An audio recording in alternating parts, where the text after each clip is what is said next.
Today, I will guide you on how to reset Steam game files to default. First, open the Steam application on your computer and make sure you are logged in. Go to the Library tab at the top. This is where all of your installed games are listed. Find the game you want to reset to default. Right-click on the game title.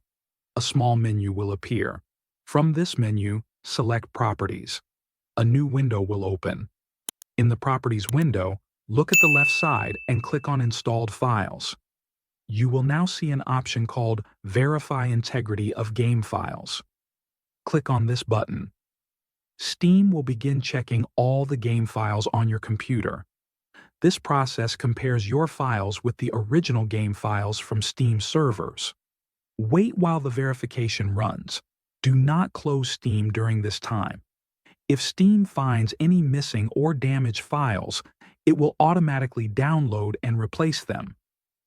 This resets the game files back to their default state. The time needed for this process depends on the size of the game and your internet speed.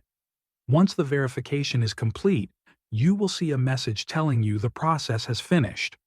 You can now close the Properties window and launch the game. Your game files are now restored to default, and any missing files have been downloaded. If you want to repeat this process for another game, just follow the same steps. Thanks for watching.